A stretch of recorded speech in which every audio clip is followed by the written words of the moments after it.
네. 자, 그럼 오늘 SML 주주정회로 가봐야 될 텐데요. 저희 김장일 본부장님 함께 하십니다. 네. 어서 오십시오. 네. 그리고 이제는 친숙. 반고라고 봐야 되겠죠. 네, SML 반고. 우리 네. RPQ 어서 오십시오. What up, yo? It's me, RPQ's What up, back yo? again. 반갑습니다, 여러분. 예. 맞습니다. 뭔지 모르지만. RPQ. 반갑습니다. 대체로 내용은 뭐 인사하는 반갑다 이런 거죠? 굿모닝입니다. 아, 굿모닝이에요. 네. 굿모닝. 자, 우리 RPQ님 이미 지난 출연에서도 굉장히 많은 분들의 반향이 좀 일었었는데 오늘은 어떤 내용 얘기해 주시죠? 오늘은 사실 저도 이제 저번 주에 또 연락을 한번 받아서 네. 저번에 출연하고 지금 아직 막 한 달이 안 됐거든요. 네. 사실은 어떤 이제 포트의 변화나 이런 게 있었냐라고 이제 혹시 여쭤봤던 것도 있고 뭐 크진 않지만 그 작은 것들이 쌓여서 결국에는 이제 가랑비에 옷 젖는다고 네. 뭐 한 달 동안 조금씩 변화가 있었는데 제가 이제 왜 이런 식으로 변화를 했고 아하, 또 좋습니다. 상황의 업종과 비중 어떻게 되는가 이런 거 한번 또 구체적으로 친절히 설명해 주시겠네요. 포스코 홀딩스 있어요 없어요? 포스코홀딩스는 홀딩스 말고 저는 다른 포스코류를 다 아, 갖고 그래요? 있습니다. 네. 퓨처엠, 인터내셔널, DX 이렇게 오. 어이 뭐 를 만만치 제일 않네. 많은 비중으로 넣습니다. 진짜로? 네. 언제부터? 말은 한 3주 정도 그리고 2주 정도부터 그러니까 저는 비중이 가장 상대적으로 작아서 네. 만약에 내가 비중이 많다면 지금부터 조금씩 분할로 들어갈 거다라고 이전에 말했고 네. 그 저번 주 초 이런 식으로 해가지고 넣었고요. 지금 들어가도 그 걱정이 제일 커요 저는. 지금도 괜찮나? 포스코짜리. 근데 일단은 네. 그거를 장기적으로 보냐 단기적으로 보시냐의 네, 차이가 네, 네. 있을 것 같고 그리고 비중을 또 얼마큼 갖고 할 거냐의 차이가 있을 것 같아요. 어. 왜냐면 제가 어떤 일이 있었냐면 그 저번 달에 한번 나오고 어떤 분이 또 댓글 또 다셨는데 제 채널에 와가지고 내가 네 말 듣고 뭘 무슨 종목 하나를 샀는데 안 갔다 그랬는 거예요. 근데 아니 나는 비중과 포트폴리오를 지키고 그 중에 업종별로 여러 개를 사고 그쵸. 그 중에 그리고 지금 한 달이 안 됐는데 하나를 거기서 한 몰빵해서 3주 있다 저한테 물어보면은 난 그런 말 한 적이 없는데 그런 것처럼 마음이 급해. 예. 마음 너무 급해. 오늘 이제 진짜. 장기적으로 보냐 단기적으로 보냐 아니면 뭐 업종과 종목을 잘 그러니까 뭐를 본질을 갖고 있느냐가 일단 중요한 것 같고요. 자, 그래서 어떻게 바뀌었습니까? 크게 말씀을 드리면 일단 아직 한 달이 채 안 돼서 접대 한 달 전에 방송하고 그 다음 네. 주 아니면 다다음 주 정도부터 해서 역시 이제 기본적인 원칙 이제 분할로 네. 움직였죠. 그래서 그 당시 갖고 있던 거에 비해서 로봇을 좀 많이 줄였고요. 그리고 여기 저번에 6월 20일 저번 거부터 하면 좀 예, 볼게요. 여기 6월 네. 20일 기준. 그때 반도체. 반도체가 한 절반, 로보트가 거의 절반 가까이 40%. 네. 그다음에 2차 전지가 좀 많이 생각보다 줄였었죠. 적었네요. 네. 그때 이제 적었던 거는 이미 이익 실현 하셨던 건가요? 상대적으로 이익이 되고 그러니까 포지션을 옮겼던 거죠. 6월 20일쯤에. 네. 줄였죠. 그 전부터. 아, 왜냐하면 사실은 저는 2022년 그러니까 제 기준에서는 조종장이라고 했던 장이 왔을 때 이미 그 당시에 2차 전지를 많이. 75%까지 2천을 늘려서 가지고 아, 그리고 에코프로를 제일 많이 갖고 있어서 3월 3월 지나니까 이미 3-4배가 오르니까 네. 비중을 조금씩 줄여 나가기 시작을 했던 거고 아, 상대적인 이제 기대 수익이 조금 더 낮다라고 생각하는 네. 거예요. 근데 이제 지금 7월 20 웨일은 어떻게 보면은 됐습니까? 예. 다시 2차전지를 조금 늘리고 반도체를 더 늘리고 반도체. 로봇을 좀 더 줄였습니다. 그러니까 반도체를 확 늘리고 네. 반도체를 더 늘리셨네. 2차 전지 약간 맞습니다. 로봇 그러니까 2차 전지 로봇을 약간 약간 높이고 반도체를 많이 늘리고. 그리고 반도체를 많이 높였다는 것보다도 사실 조금 높였는데 올라서 이게 비중이 높아진 거예요. 올라서 아까도 한 40몇 프로, 그렇겠네. 50% 네네. 가까이 있었잖아요. 그러니까 가만히 있었어도 뭐 50% 이상 쭉쭉 올라갔을 텐데 사실은 1, 2%, 2, 3%밖에 안 넣었는데 그게 이제 오르니까 비중이 많아진 거죠. 아, 번외는 뭐야? 번외는 네? 이건 그냥 제가 넣었다 뺐다. 했죠. 스탁론을 이제 쓰는 계좌가 좀 있으니까 근데 이상하게 네. 이거는 제가 그냥 생각한 뭐 법칙은 아닌데 희한하게 제가 희한하게? 그 들어갈 때 업종의 이제 주도주다라고 생각하고 평균가를 이렇게 사면은 네. 항상 높은 확률로 스탁론 매수 보유 불가더라고요. 아, 스탁론에서. 스탁론 매수 보유 불가 종목이라고 못 사게 돼요. 그게 이수 페타시스도 못 샀고 그 세로닉스도 못 샀고 돈이 안 되는 이유가 무슨 제한이 있는 거잖아요. 잡혀 있는데 디엔도 못 샀고 로보틱스도 그때 레인보우 로보틱스 못 샀는데 그게 항상 높은 확률로 제일 많이 가더라고요. 그래요? 네, 그래서 이게 뭔가 있나 이거는 뭐 그냥 저 혼자 생각을 한 건데 그런 거 있으면 알려주세요. 잡으려는데 안 잡힌다. 그래서 실제로 이런 거를 이제 오랫동안 보시고 저는 못 샀는데 이걸 또 사신 분들이 있어요. 네. 그래서 또 가끔 약 올리면서 저는 뭐 300%입니다 이러면서 예, 축하드립니다. 그래서 저는 못 샀죠. 약 올려. 못산 예. 게 많이 가더라. 네, 스탁론을 기준에서 볼 때는. 근데 그리고 정답은 아닌데 뭐 단기적으로 그 사람들 몰리는 심리가 희한합니다, 진짜. 극단적으로 몰렸다 그렇게 볼 수 있는 거예요. 그럴 수도 있고 역으로. 그러니까 이게 들어갔을 때. 닭이 먼저냐 닭이 먼저냐의 관점인데 에코프로 BM이나 에코프로 같은 경우도 제가 2020년 3월부터 사서 이제 그 기준으로 말씀드리는데 네. 그렇죠. 중간에 한번 완전히 팔았던 적이 있는데 그것도 22년도였나? 스탁넘 배수 보유 불가가 돼서 갑자기 중간에 싹 다 뺐다가 풀리고 다시 들어간 적이 있거든요. 그래서 저는 좀 슬프긴 하죠. 그냥 그 기록이 있는데 이게 숫자가 다시 평단가가 훅 올라가니까. 수당론 안 하면 돈이 더 있어야 되는 더 있었어야 되는 거죠. 근데 저는 개인적으로 바닥에서 레버를 좀 썼기 때문에 지금은 더 이상 쓰진 않는데 아직 100억이 안 됐기 때문에 맞습니다. 아직 지금 100억까지는 쓰시는- 써야죠. 이건 개인적인 겁니다. 그런 지금 론이 그게. 필요 없는 건데 그렇죠? 맞습니다.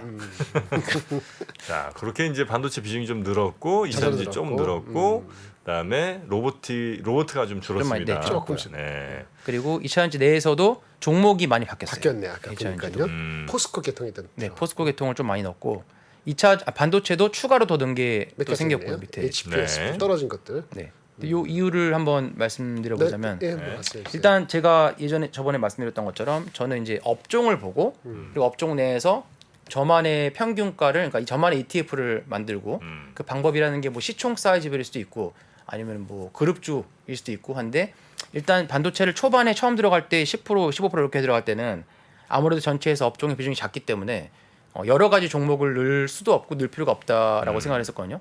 그러니까 비중이 뭐 10%인데 20개를 살 수는 없잖아요.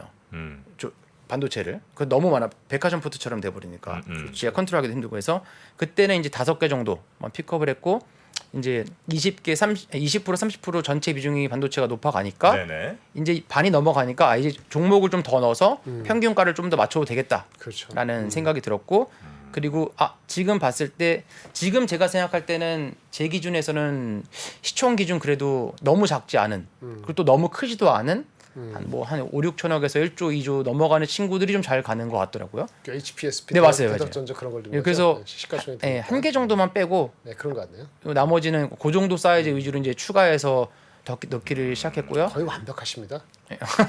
봤을 때 저렇게 운영하는 펀드 매니저 아무도 없어. 감사합니다. 어, 그리고 감사하게 펀드 매니저 네. 했으면 아마 한 3천억은 받아서 운영하지 않았을까. 제가 다 근데 아마 3천억 운용하면 또 마음이 바뀌죠. 저렇게 못 사지 또. 맞습니다. 손가락 떨면서 이게 30억 이하니까. 맞습니다.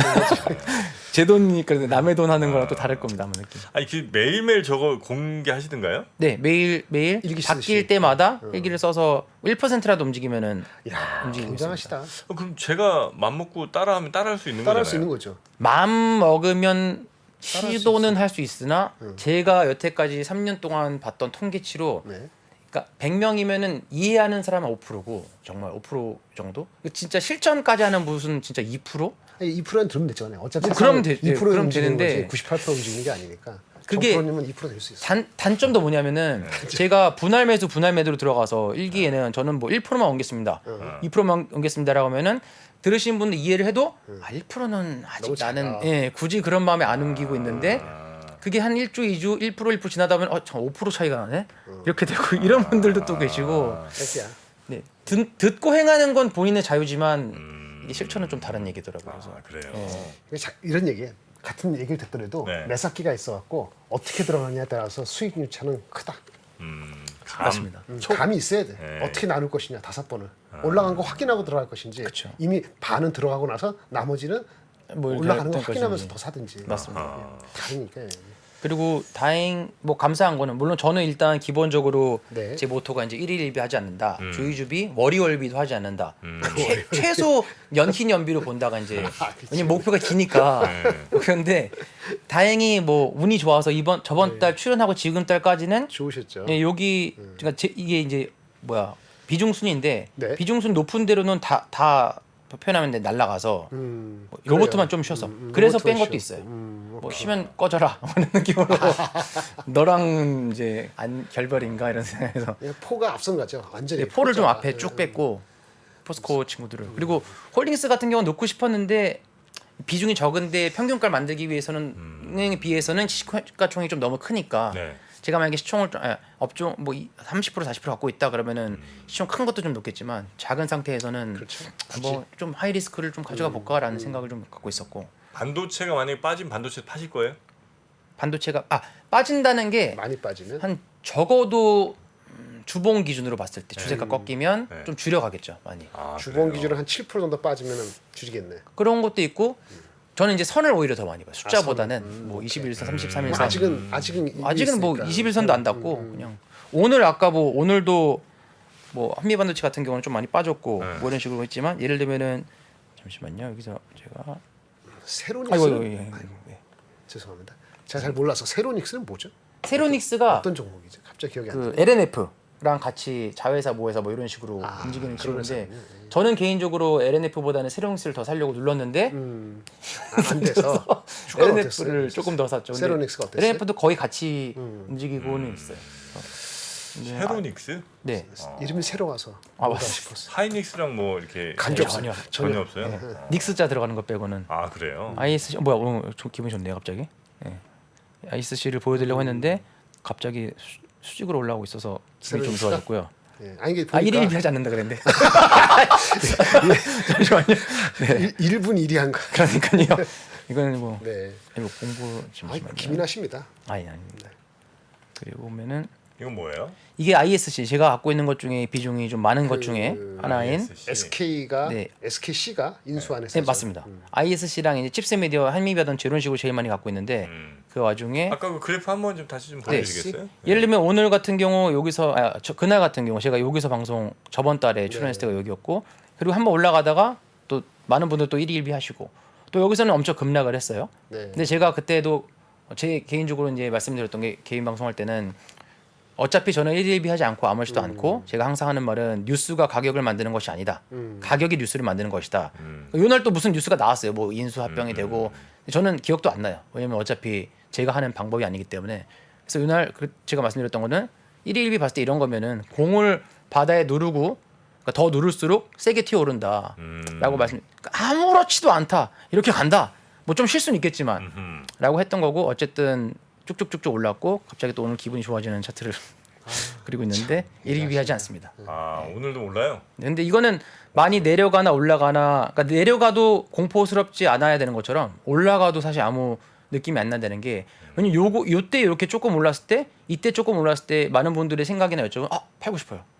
상한가 왔는데 거의 뭐 그때 당시 이제 한미방체 같은 경우는 상한가만 찍었었고 아니면 20% 7% 계속 오르는데요. 뭐 그거는 본인의 선택이지만 제가 했던 건 나는 갖고 있다라고 이제 말씀을 드렸던 게 추세가 이제 시작이기 때문에 네. 라는 거고 뭐 한 번만 더 그래프 좀 볼까요? 일봉이래. 관심 많으시네요. 아이씨. 아니 그게 아니라 네. 얼마나 주식 대출을 했으면 오른쪽에 광고도 저런 게 뜹니까? 아니 이거 제 거 아닙니다. 이게 뭐야? 제 이름으로 돼 있는 게 아닌데 지금. 아 그래요? 네. 누구시죠 이거? 맞춤형 광고 같은데. 관심형 광고. 이거 알아놔야겠네요. ISC. 아이씨. 네, 주가. 소켓. 지금 반도체 여기보다도 소켓 그러면 더 위를 보고 계시는 거죠? 그렇죠. 단기적으로 그리고 반도체 같은 경우는 제 입장에서는 단기적으로 들어간 거예요. 한 뭐 여름 정도. 아 그래요? 뭐 좀 더울 때. 네. 그렇다고 아예 안 간다는 건 아니지만 그리고 제가 반도체를 2차 전지를 좀 줄인 것도 그러니까 아까 밖에서 이제 작가님도 PD님도 여쭤보셨는데 네. 저는 개인적으로 이번 장이 꺾일 때 강세장이 꺾일 때 그러니까 뭐 그 1년이든 2년이든 걸릴 수 있겠지만 그러니까 친고가 뚫고 정말 3천 4천 날아갈 때 마지막 불꽃 때까지 이번에 2차 전지는 피난대를 같이 할 거라고 할 확률이 높다고 생각을 해요. 그래요? 네, 근데 단기적으로는 제가 줄인 게 제가 항상 첫 번째 기준 원칙으로 하는 게 너무 관심이 쏠려서 올렸다. 지금 현재 네, 그리고 제가 진짜로 많이 들었던 게 뭐 구독자님들 통해서 아니면 실제로 제가 뭐 커피숍 가서 이렇게 귀동량 해보면은 에코프를 그렇게 많이 외치고 있더라고 막. 그리고 실제로 어떤 구독자 부모님은 그분이 이제 구독하시면서 2년 전부터 지금 900%인데 그분은 계속 하고 있는데 아무 말 없으시다가 갑자기 어머님이 몰빵으로 에코프를 사셨대요. 얼마 전에. 그래서 세한데 싸한데. 느낌이 살짝 물론 장기적으로는 계속 갈 수 있을 여력이 충분한데 그렇게까지 군중이 그러니까 지수가 좋지 않은데 군중이 주식을 관심을 갖는 업종이나 종목이 있다라는 거는 언제 조정해도 이상하지 않다라고 생각이 들어서 개인적으로는 네. 나름 단기적으로 이제 뭐 한 분기 정도 봤을 때는 이렇게 포지션을 갖고 있는 거고 RPQ님은 지금 현재 장을 강세장으로 보세요? 저는 2020년 3월부터 계속 강세장을 봐요.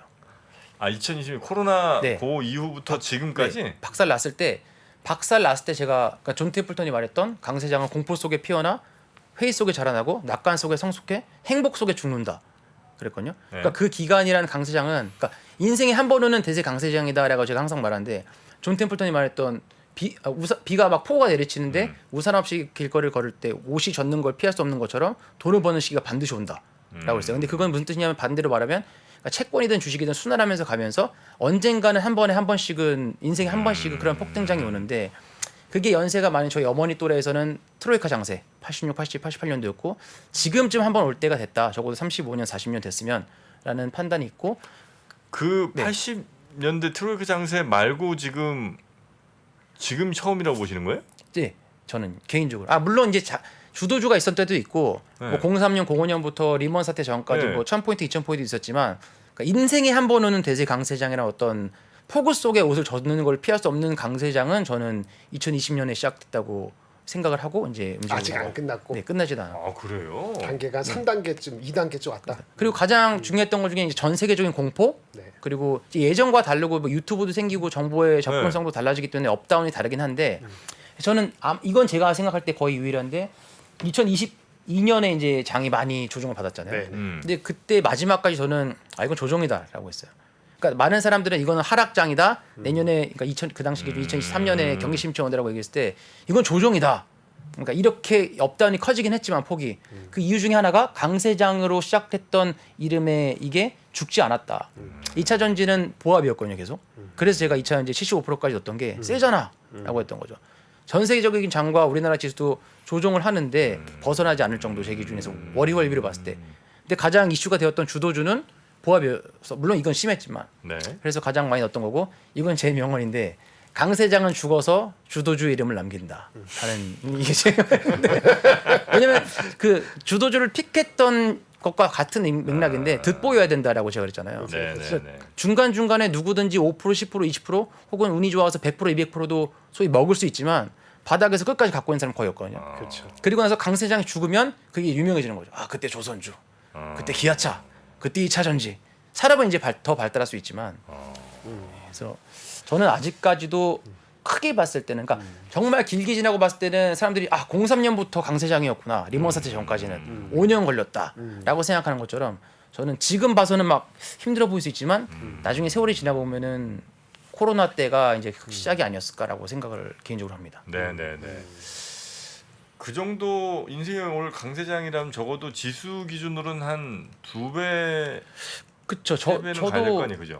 그러니까 이게 단기적으로나 아니면은 뭐 언제다라고 단언을 할 수 없지만 네. 정말 5,000포인트 이상은 그래도 최소 가지 않을까. 이번 강세장 사이클에 네. 물론 이게 그 전고점 가고선 뭐 또 쉴 수도 있고 아니면 수렴했다 갈 수도 있지만 그러려면 또 6개월 뭐 1년 이상 걸리겠지만 이게 내년 얘기라는 게 아니고 그쵸. 흐름이 좀 계속 이어져서 쭉 갔을 아까 때. 5년 6년 얘기했잖아요. 네. 그러니까 지금 1년 2년 됐으면 앞으로 최소한 3, 4년 뒤에 맞습니다. 그런 얘기를 하는 거죠. 그 뭐 더 빠를 수도 있고 더 뭐 빠를 수도 있고, 그건 뭐 모르겠지만 모르겠지만, 근데 특징 중에 여러 가지는 그러니까 마지막에 불꽃을 쏠 때 활처럼 휘어져 올라갈 때는 네. 이게 이렇게까지 더 가도 되나? 근데 이 분위기가 에코프로 같은 느낌인데 그게 지수가 되는 거죠. 그렇죠. 지수가. 근데 그렇게 되기 위해서는 마지막에는 진짜 웬만한 업종은 다 순환하면서 가야죠. 다 갈 네. 정도. 그럼 지금은 저기 아니죠. 시골에 계신 분까지 다 막 논싹 다 팔아가지고 들어오는 느낌이 날 때가 이제 슬슬 조심해야 될 때가 아닌가. 행복 속에 죽을 때. 네, 지금 네. 일부 종목에 네, 맞습니다. 쏠림이 있을 뿐이지 맞습니다. 전체적으로는 뭐 안 맞습니다. 가서 답답하긴 하지만 아직 일부 그런- 업종에 계속 순환하지만 그러면서 지수는 어느 순간 보면은 야 안 이렇게 빠지고 많이 버티고. 갔어?라고 생각이 드는 시기이고 그러니까 페이 속이라고 생각해요 저는 아직도. 네. 아직도 근데 회의가 그게 있다. 혹시 네. 이거 괜히 장에 대한 이야기가 너무 길어지는 것 같긴 아닙니다. 합니다만 예를 들어 과거 뭐 80년대 그 어마어마한 강세장 뭐 전 모르겠습니다. 하여튼 그때 만약에 이렇게 갔다면 그때 막 끝도 없이 막 가는 것 같았던 이유는 네. 정보의 유통이라는 게 워낙 이제 좀 느리다 보니까 시간이 오래 걸렸다.